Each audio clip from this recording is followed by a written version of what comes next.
стенд для тренировки пальцев называется Тигенбост.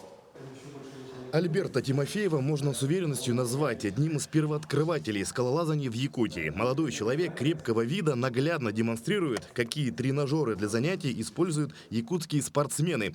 Таких скалодромов для тренировок скалолазов только в одном Якутске – 5 штук. Расположены они на базе школ, чтобы все желающие испытать себя, в первую очередь школьники, смогли развивать свое стремление покорять вершины. Что такое скалолазание, да? Скалолазание – это все-таки экстремальный вид спорта, не забываем, да? Он лазается именно на естественном рельефе, на настоящих горных скалах, да? Скалодромы появились позже, да? Благодаря им в зимнее время можно тренировать какую-то определенную силу, ловкость, навыки, и в сезон лета уже ездить по теплым местам, по скалам и лазать.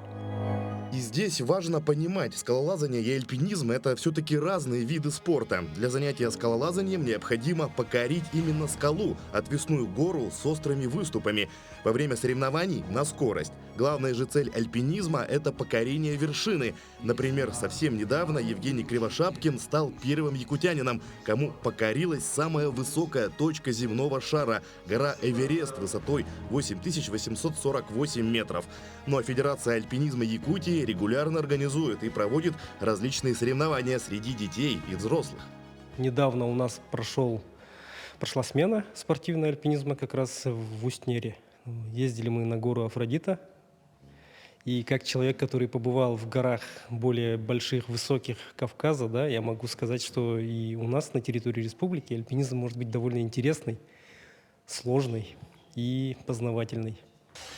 Идут в этот спорт не только крепкие и сильные парни. Испытать себя стремятся также девушки. Например, Виктория Романова увлеклась покорением вершин в 2016 году. Регулярно участвует в республиканских и городских соревнованиях и непременно побеждает. В данное время у девушки 3-й разряд по альпинизму и скалолазанию. Говорит, что спортивная база имеет определенное значение перед началом тренировок. Если есть какая-то база, то прогресс он будет идти, особенно в начале, очень быстро, стремительно, и будешь показывать хорошие результаты. А если вот если ты всю жизнь, так скажем, не занимался никаким видом спорта, и вообще не занимался ничем, то, конечно, будет сложнее, и прогресс там уже будет чуть медленнее идти. Скалолазание перестало быть просто экстремальным увлечением и уже стало настоящим видом спорта, даже включено в олимпийскую программу. В спорткомплексе Дахсун идет строительство профессионального 15-метрового скалодрома. С его появлением у Якутии появятся все возможности для подготовки мастеров спорта и даже чемпионов мира.